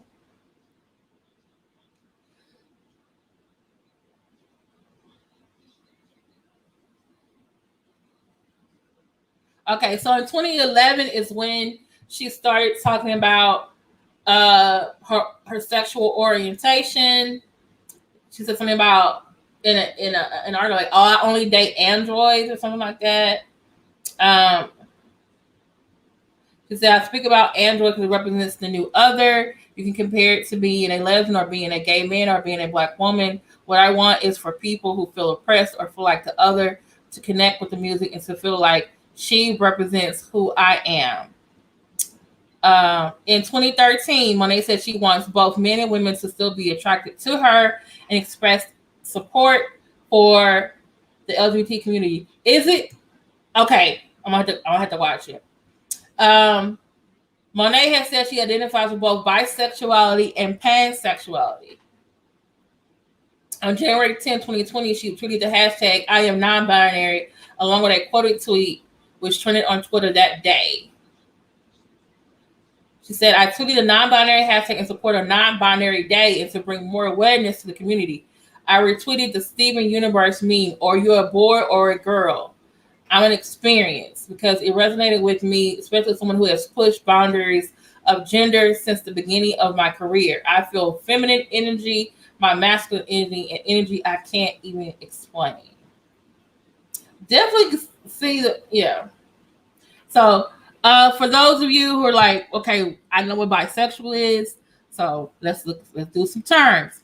Bisexuality is a romantic attraction, sexual attraction, or sexual behavior toward both men and women, or to more than one sex or gender. It also be defined as romantic or sexual attraction to people of any sex or gendered identity, and that is known as pansexuality. So basically, you got the bisexual umbrella. I'm attracted to men or women. And then like there's a subset under bisexuality that says I'm attracted to men, women, trans, cisgender, binary, non-binary. Oh, she was in Moonlight as well?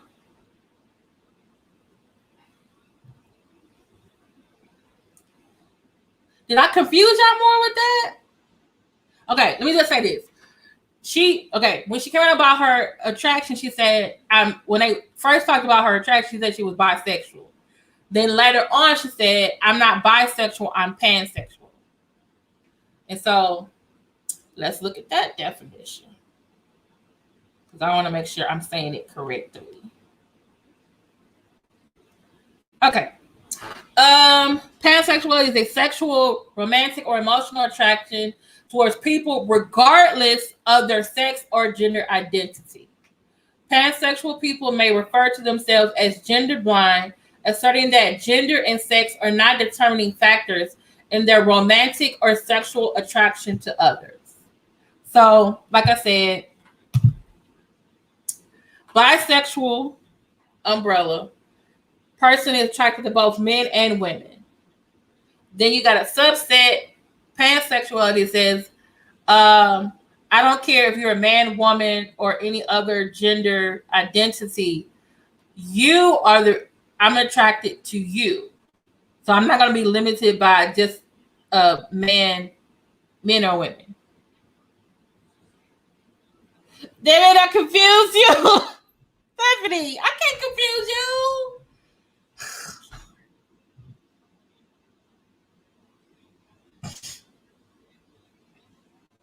So basically what she's saying is pansexual, the person could be trans and she would still be attracted to them. It doesn't matter if they present as a man, present as a woman, say they're binary, so they're non-binary.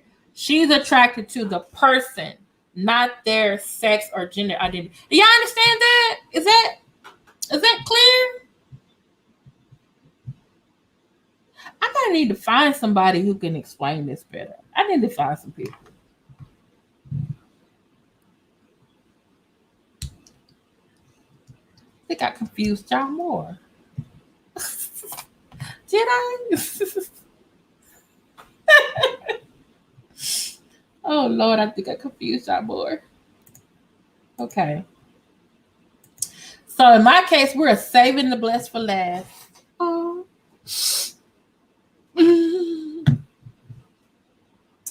I don't know what more we can say about this man that we already did talk about yesterday.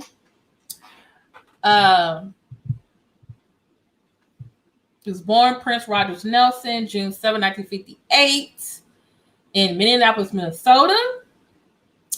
His parents were in a band called the Prince Rogers Trio.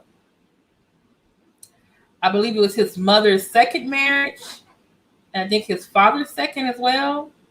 They had previous children from relationships, and then they got married and had Prince Rogers and his sister Tanika. Then later his parents divorced, and his mother remarried again, and Prince had issues growing up in the same household as his mother's stepfather and his siblings. Thank you, Miss MW. It means she's not limiting herself to certain sexual parts or purposes. He wants, yeah. Thank you. Yes, his royal badness. I love you, Prince. I miss you too.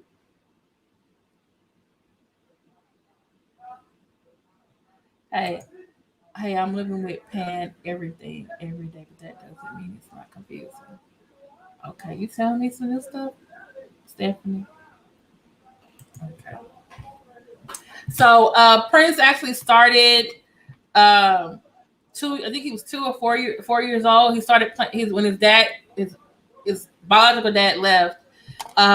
He started playing. He left his piano and he started playing on the piano. He started playing theme songs to TV shows. Later, his dad bought him a guitar. He had a band with his classmates. A lot of them who are in the time: Jimmy Jam, Terry Lewis, Morris Day. There was an incident with him growing up. He used to have epileptic seizures. And then one day he told his mother that I'm not going to have any epileptic seizures anymore. And he didn't. I don't know if he woke up, I think he woke up from a dream or something like that. No, Bryant Bam Hamilton has been to Paisley Park. I told my best friend, I said, I want us to go to Paisley Park Museum this summer. Yeah.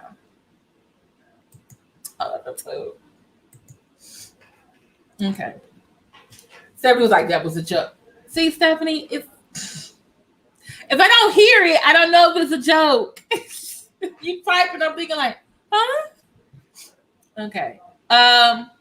He actually played basketball in junior high, even though he's one of the shorter people there. He was very good at basketball. But his mother was very concerned about his sexuality, because he was always wanting to do music, but he wasn't like interested in girls. And so his mother, for some reason, thought it was a good idea to bring him a porno magazine and have him look at it. So that, like your mama's giving you this. So then he's also having issues with his stepfather. So he leaves, and actually there are some discrepancies. Some said he went to stay with his real father, his biological father, who bought him a guitar. Then there was another one that his father caught him having sex with his girlfriend and kicked him out. I don't know. And there's another one that claims he left his mother's house. He couldn't go anywhere else. And then he went and stayed with Morris Day's family. And Morris Day does say that he came, it's either Morris Day or Andre Simone. So they came to stay with them. And they said for some reason, Prince was like very neat, always made his bed. It was like, I guess like very, because it's not someone else's house. Instead of eventually he dropped out, I want to say either junior high or high school, and because he said he'd rather just be somewhere making music, and that's what he did. He eventually gets the attention of these record producers. They hear his demo. They give him a very contract. I think they gave him $1 million. I don't know if that was an advancement. He literally spent $1 million on his first album because studio time, and he played all the instruments on the album.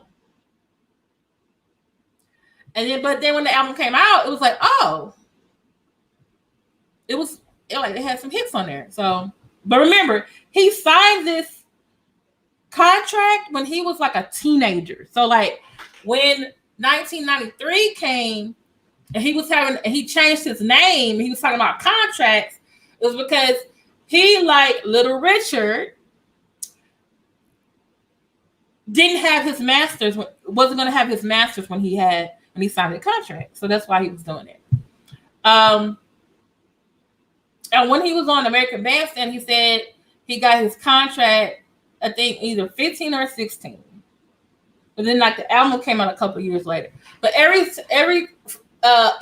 since 1978, if I'm not mistaken, he has produced an album. So before he died, he had about 40 albums. One for every year. So he finished one album, got another album. And if you look at Purple Rain, there's a part where there is music notes or whatever, and he's looking at, and you look at the titles, they are the songs that later got released. I remember seeing one that said Right Unto the Joy Fantastic, and I was like, that didn't come out until 97, 98, right? Or 99. Okay. Also on the Purple Rain bike, you see the symbol on the bike. So he was already thinking about, and then plus you have to think about, he came about in the disco glam area. Men are wearing makeup. He was short, but he also wore high heel boots. He said because the girls liked it. And so he wore them for the girls. And he said, plus He went to I think a Jackson 5 concert with his parents, but he was like, all their shoes were flat. Still got songs in the vault. They said there's stuff in the vault that he recorded on like VHS, DVD that hasn't been released. They need someone to categorize and do everything. But then they moved everything from Minneapolis. They moved it to LA, and they were like, and I think the brothers and sisters, they were like, well, why'd you move them? But then they're not the estate of Prince Rogers Nelson. So their executive estate decided to move. So there's been some issues. And like I said, like Michael Jackson Michael Jackson left the will. It was dated, but Prince did not. And remember, luckily they found Aretha's will the other day, other year. Also, Prince was working on a book too. At the time he was deceased. I need to get that book. And then but let me get back to what I was saying. In a lot of his songs, and also, by the way, his mom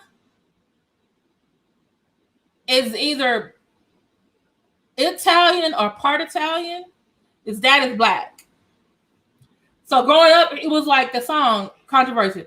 Am I black or white? Am I straight or gay? Controversy. And so he had a song, I Would Die for You. I'm not a woman. I'm not a man. I'm something that you never understand.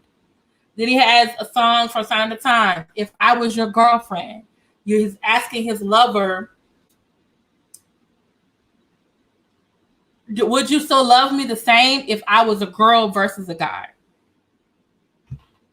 Okay.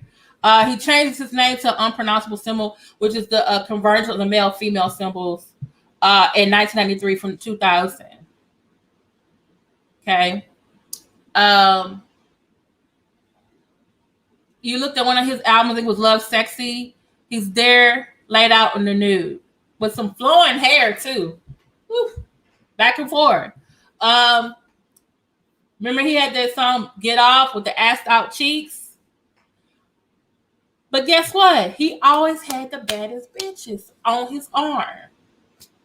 They were movie stars, singers, dancers, beautiful women. Married twice. Didn't work out. His son with Maite died right after it was born. On Oprah Winfrey's show, Oprah asked him about the baby, and he said everything is okay, everything is fine. He was not. It wasn't. He just didn't want to talk about it. Plus, he and Maite were both still grieving. Even Maite said, like during that time, our child has just died, going through things, Yes, so many people said, when you were mine, he talks about sleeping in a bed with his girl and another man. Okay. So even though he was showing this very gender fluid, you could say, persona, where he, like you said, like with Janelle Monae, I'm embodying feminine and masculine. He still was presenting himself as like, hey, I do wear heels, but I do like women. And then they said sometimes he would do, in the early years, they would ask him interviews about his sexual orientation, and he would say some really cryptic stuff. And I think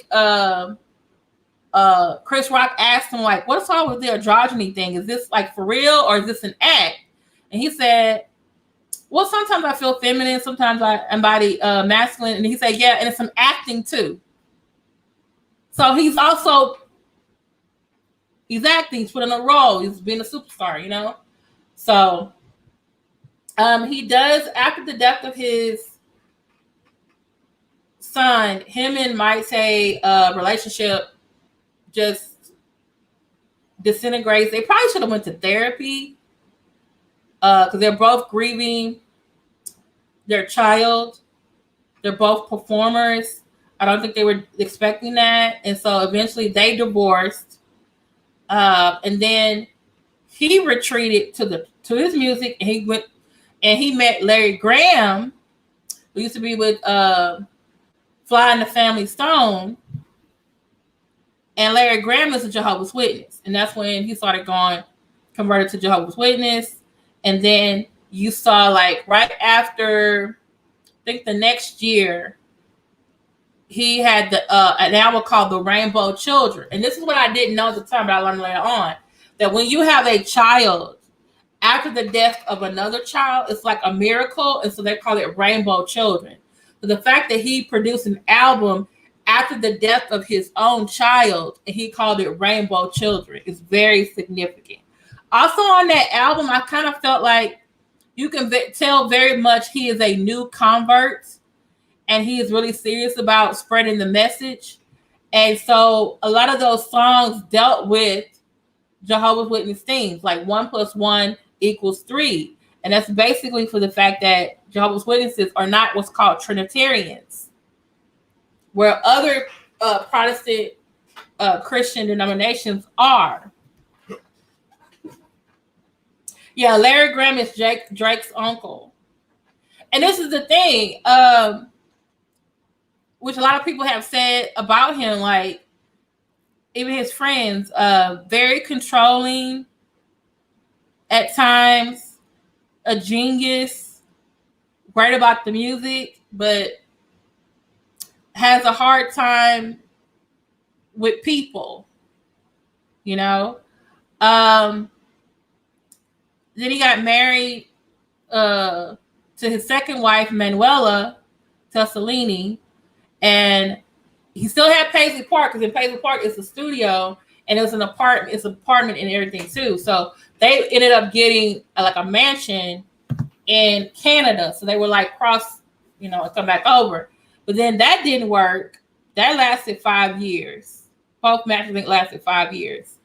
But ironically, I'm sorry, this is the tea about this. Oh, damn, I'm supposed to be on. We supposed to be over there on. We got to get this last part out.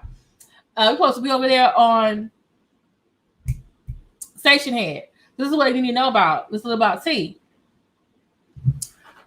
When she filed for divorce, okay, I think it was 2007. Guess who else was filing for divorce that same year?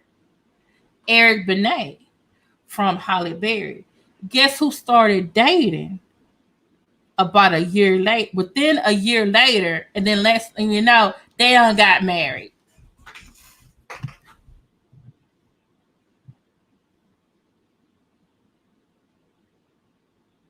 Yeah, I do feel for her. But a friend of mine said they saw her on Hollywood Exes, and that she was kind of creepy. She was kind of crazy. She has, I do like her though. I like the fact that her and Manuela, when he died, they were like, together, trying to, deal with the grief, and put on the services for him. Also with Sheila, because actually Sheila E was his former fiance. She broke up with him one time because he told her she couldn't go to her grandmother's funeral. And she was like, "So you don't need to go to your grandmother's funeral. She's dead. She's not here anymore.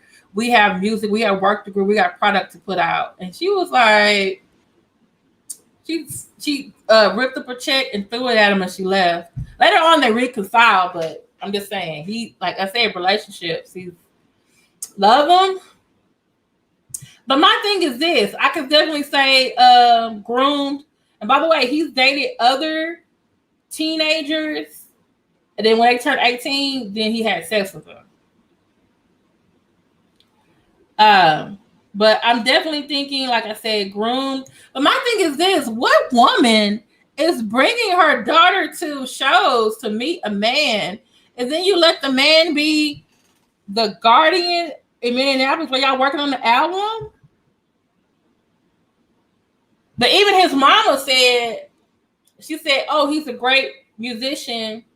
He's great, but as a person, he's awful," she said. But then that's the mama. She knows it's her daughter, how much she hurt and stuff. But I'm just like, ma'am, but didn't you bring her to over here? Like, seriously? Yes, he was still healing and she was still healing. They needed therapy. Yeah. Yeah, Aaliyah. Mm-hmm. You can go. You even can go back further than that. Elvis Presley. Elvis Presley met Priscilla when he was in the army. I think in Germany. She was 14. She moved in with him At 16, no one knew. He just moved her into the mansion. She got married when they was 18 years old. Jerry Lee Lewis married his second cousin. She was 13. Then I heard something about this other man called the Big Bopper or something like that. I mean, okay, girl, this is the tea. We're supposed to get over here on the this is the tea. Okay, so remember when Halle Berry was married to Eric Benet, and then they're like, she said he had a sexual addiction, but then he made an interview saying, no, I don't have a sexual addiction. I cheated on her. I just said that because I was trying to make the relationship work, and I was just doing what I thought I needed to do to keep my marriage, right? So later on, I noticed that within that same time frame that Halle Berry got a divorce from Eric Benet and Manuela Tussolini divorced Prince, like within that year, they were on it was some magazine or somewhere. They were on a date. Well, they were on a date, and I was like, she dating? I said, she on a date with him? Isn't he a sex addict? And then like the next year, they were married. And I said, wait a damn minute. So both of y'all was married to high profile people, got a divorce, got palimony and alimony, and now y'all together spending your ex's money with each other? I said, something ain't right. Something ain't right.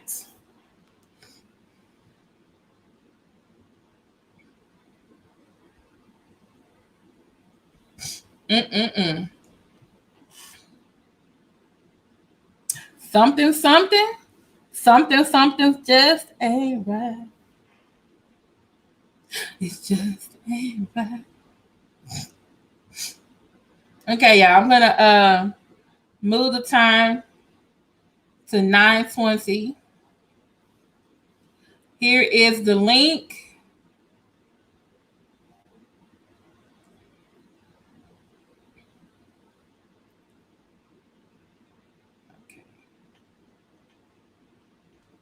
To Stationhead.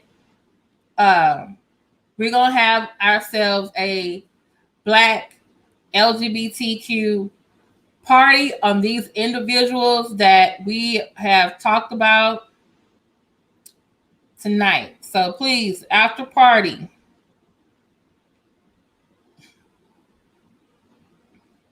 And please make sure you have your request.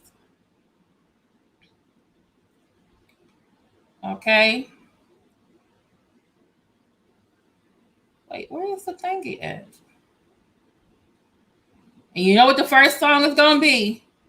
You make me feel my heart burning real. Okay, here's the link to the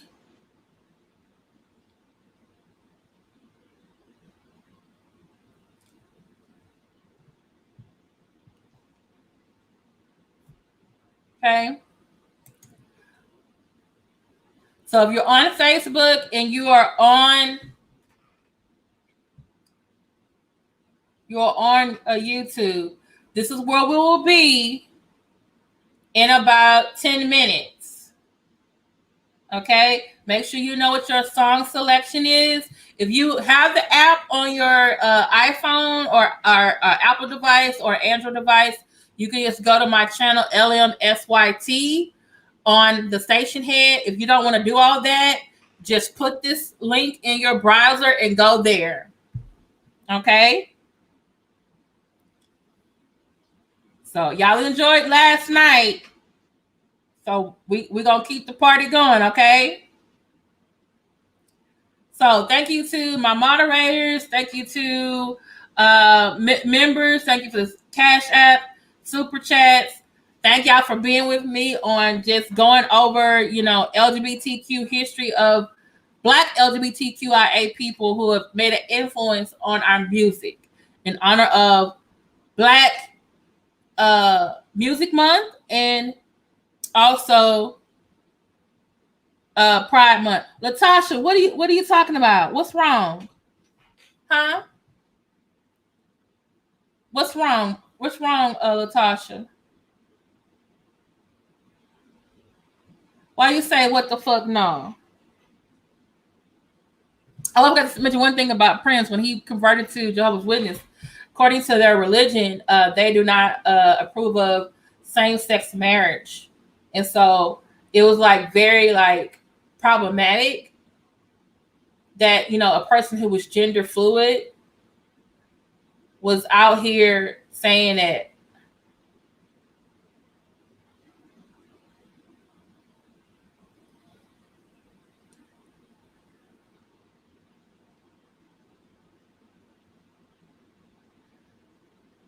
I'm still trying to figure out what the, okay, I gotta go. We're gonna go over there. Please press the link. I will also put it in the comment section. Okay, so I'm gonna meet y'all over there in 10 minutes. Make sure you have your request. Do y'all hear me?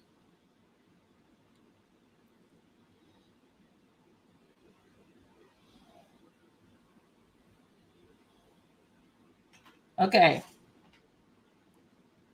Okay, you're new. Okay. You might want to catch the replay. We went through a lot of the Black LGBTQIA artists, and now what we're doing is we're gonna go to the after party where we're gonna play their music and have a good time. This is the link right here if you want to come and join us over there. But thank you so much, Latasha Phillips, for being here. I appreciate that. If you didn't click the like button, please click it on the way out. Thank y'all so much for being here. Please come to the after party. This is where it's gonna be. Okay? All right. Talk to y'all later. Love y'all. Bye.